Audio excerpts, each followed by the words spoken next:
태국 땅에 첫 발을 내딛고 며느리 아린의 본가에 도착했을 때였어요. 저는 그 광경을 보는 순간 숨이 멎는 것 같았답니다. 허름한 판잣집 앞에 앉아 있던 사돈은 너무나 말라 있었습니다. 뺨은 쑥 들어가 있었고 몸은 바람만 불어도 쓰러질 듯 위태로웠어요. 안으로 들어서자 더 큰 충격이 저를 덮쳤습니다. 부엌에는 먹을 것이 한 톨도 없었고 냄비조차 비어 있었습니다.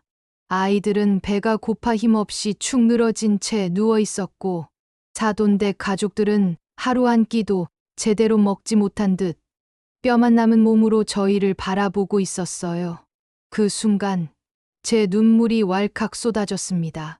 다리가 풀려 그 자리에 주저앉아 버렸고 제 옆에 있던 아들과 며느리도 함께 울음을 터뜨렸습니다. 저는 올해 68살이에요. 평생을 농사일로 살았지만 남들 눈에는 그저 시골 안악으로 보였겠지요. 하지만 저는 남편이 떠난 뒤에도 묵묵히 일해왔고 작은 장사와 땅으로 모은 재산이 있었답니다. 남들이 모르는 저만의 노력이었고 아들에게는 언제든 든든한 버팀목이 되고 싶었지요. 제 아들은 38배 늦게 장가를 갔답니다. 혼자 농사만 짓던 아들을 볼 때마다 제 마음은 늘 안쓰러웠어요. 그래서 제가 결심하고 국제 결혼을 권했지요. 그렇게 만난 아이가 바로 지금 제 며느리 태국에서 온 아린이었어요. 아린은 참 순박한 아이였습니다. 낯선 한국 땅, 그것도 시골살이에 처음 와서는 많이 당황스러웠을 텐데 단 한 번도 불평하는 소리를 내뱉지 않았어요. 손끝이 갈라지도록 밭일을 해도 땀으로 옷이 흠뻑 젖어도 언제나 괜찮아요. 어머니 하며 웃어주었지요. 그 모습이 저는 얼마나 고마웠는지 모릅니다. 이웃들도 말했어요. 형님, 며느리 복 받으셨네요. 욕심 없고 참 착한 아가씨네요. 그럴 때마다 제 가슴은 벅차올랐습니다. 아들을 보며 가슴 졸였던 세월이 헛되지 않았구나. 그런 마음이었지요. 그러던 어느 날 저는 아들과 며느리를 불렀습니다. 너희 이번에 태국 본가에 다녀오너라. 부모님이 얼마나 보고 싶으시겠니. 그렇게 말하며 저는 돈 봉투를 내밀었어요. 여행 경비로 500만 원을 쥐어주었습니다. 아리는 봉투를 두 손으로 꼭 붙잡고 한동안 말을 못했습니다. 눈가에 금세 눈물이 맺히더니 조심스레 제게 말했어요. 어머니 저 부탁드려도 될까요? 저는 놀라 며느리를 바라봤지요. 무슨 말이냐, 아가야. 아리는 떨리는 목소리로 이어 말했답니다. 어머니도 같이 가주세요. 저 혼자 가면 부모님이 더 미안해하실 거예요. 어머니가 함께 가주시면 부모님도 마음이 한결 편하실 거예요. 그 순간 저는 멍하니 며느리를 바라봤습니다. 내가 같이? 아들도 옆에서 거들었어요. 엄마, 같이 가요. 아린 부모님도 엄마를 뵙고 싶어 하실 거예요. 그 말에 제 가슴이 울컥했어요. 잠시 망설이다가 저는 고개를 끄덕였답니다. 그래, 같이 가자. 이번엔 우리 가족이 함께 가는 거다. 그날 이후로 제 마음은 묘하게 설렜습니다. 살면서 한 번도 해외라는 데를 가본 적이 없었거든요. 내 나이에 비행기를 타게 될 줄이야. 그런 생각에 가슴이 두근거렸습니다. 하지만 마음 한켠에는 불안도 있었어요. 괜히 내가 짐만 되는 건 아닐까, 사돈댁에서 나를 어떻게 생각하실까. 그런데 아린이 제 손을 꼭 잡고 말했답니다. 어머니, 제가 정말 기뻐요. 같이 와 주셔서 감사합니다. 그 목소리에 눈물이 핑 돌았어요. 그렇게 저희 세 식구는 태국으로 향하는 비행기에 올랐습니다. 아들은 창가에 앉아 연신 사진을 찍으며 들떠 있었고 아리는 고향으로 간다는 설렘과 두려움이 뒤섞인 얼굴로 제 곁에 앉아 있었습니다. 저는 창밖에 펼쳐진 하얀 구름을 보며 속으로 기도했어요. 부디 좋은 길이 열리게 해주소서. 비행기에서 내린 순간 낯선 공기의 냄새가 확 밀려왔습니다.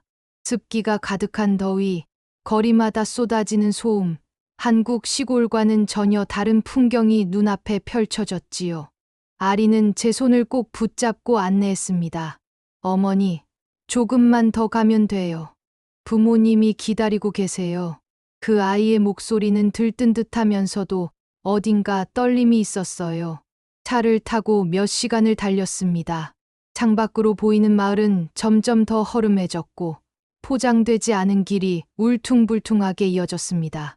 아이들은 맨발로 흙길을 뛰어다니고 있었고 지붕은 비닐과 녹슨 철판을 덧댄 집들이 늘어서 있었습니다. 저는 속으로 중얼거렸어요. 이런 곳에서 아린이 자라났구나. 그리고 마침내 차가 멈춰 섰습니다. 아린은 제 손을 꼭 붙잡은 채 말했어요. 어머니, 여기가 제 집이에요. 그 순간 제 눈에 들어온 것은 너무나 충격적인 풍경이었습니다. 집이라고 하기 어려운 판잣집, 바람만 불어도 쓰러질 듯 기울어진 벽, 낡은 나무를 덧대어 만든 방문은 반쯤 떨어져 나가 있었고 지붕은 구멍이 숭숭 뚫려 있었습니다. 더욱 제 마음을 무너뜨린 건 그 안에서 나온 사돈댁 가족들의 모습이었어요. 아린의 아버지는 살이 너무 빠져 얼굴이 해골처럼 앙상했고 어머니는 힘겹게 일어나 저희를 맞으려다 다리에 힘이 풀린 듯 주저앉아 버렸습니다. 아이들은 뼈만 남은 팔로 서로를 붙잡은 채 배를 움켜쥐고 있었어요. 저는 그 자리에 얼어붙었습니다. 이럴 수가. 숨이 막혀 한 발짝도 내디딜 수가 없었어요. 아리는 달려가 부모님께 껴안기며 엉엉 울었습니다. 어머니, 아버지. 그 울음소리가 제 가슴을 찢어 놓았답니다. 저는 그제야 안으로 들어섰습니다. 부엌을 보는 순간 또다시 눈물이 쏟아졌어요. 그곳은 텅 비어 있었습니다. 쌀포대는 이미 비어 있었고 냄비 안은 먼지만 남아 있었어요. 벽에 걸린 국자는 오래 굶은 듯 기름기조차 말라 있었습니다. 사돈댁은 하루 한 끼로 겨우 연명하고 있었던 거예요. 그 한 끼마저도 제대로 챙기지 못하는 날이 더 많았다는 걸 그들의 눈빛이 말해주고 있었어요. 저는 그 자리에 주저앉아 울음을 터뜨렸습니다. 아이고, 아이고. 눈물이 멈추질 않았어요. 아들도 제 옆에서 고개를 감싸쥔 채 울고 있었습니다. 그때 아린이 제 앞에 와서 무릎을 꿇었습니다. 어머니, 죄송해요. 제가 왜 이제야 보여드리게 됐는지. 그 아이는 울면서 제 손을 꼭 붙잡았어요.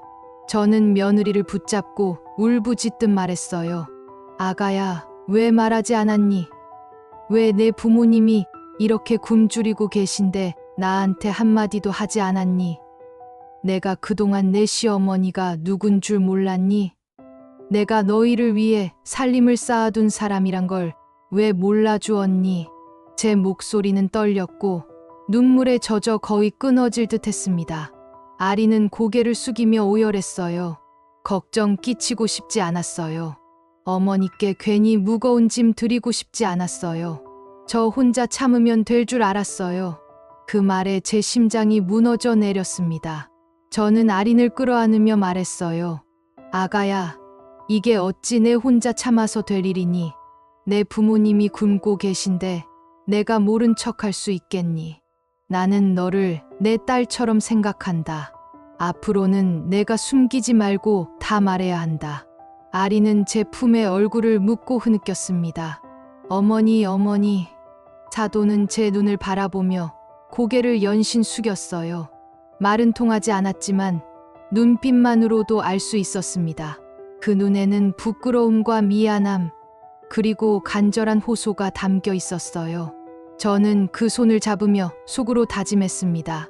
이제는 내가 돕겠다. 이 가족에게 굶주림을 더는 허락하지 않겠다. 그날 밤, 저는 잠을 이룰 수 없었습니다. 머릿속에는 사돈댁의 말라버린 얼굴, 비어있는 부엌, 배고픔에 지쳐있던 아이들 모습만이 떠올랐습니다. 눈을 감으면 눈물이 또다시 흘러내렸어요. 내가 왜 이렇게 늦게 알았을까? 아린이 웃음 뒤에 감춰진 그 사정을 왜 몰랐을까? 그 자책이 가슴을 짓눌렀습니다. 그날 밤, 저는 이부자리 위에 앉아 꼬박 세웠습니다. 눈만 감으면 낮에 보았던 풍경이 떠올랐어요. 허름한 지붕 아래 앙상하게 마른 사돈의 얼굴, 힘없이 늘어진 아이들의 팔다리, 텅 비어있던 부엌. 머릿속에서 그 장면들이 지워지지 않았습니다. 이 아이들이 어떻게 지금까지 버텨온 걸까? 아리는 그 사실을 숨기면서 얼마나 마음이 무거웠을까? 내가 너무 몰랐구나. 가슴이 먹먹해 숨을 쉴 때마다 답답했어요. 결국 저는 스스로 다짐했습니다. 이제는 내가 나설 때다. 내가 가진 걸 써야 할 때다. 더는 이 아이들을 굶주리게 놔둘 수 없다. 다음 날 아침, 저는 아들과 며느리를 불러 말했어요. 오늘부터 땅을 알아보자. 집도 구해보자. 내 부모님이 발 디딜 곳을 마련해줘야 한다. 아들은 놀라 제 눈을 바라보며 말했어요. 엄마,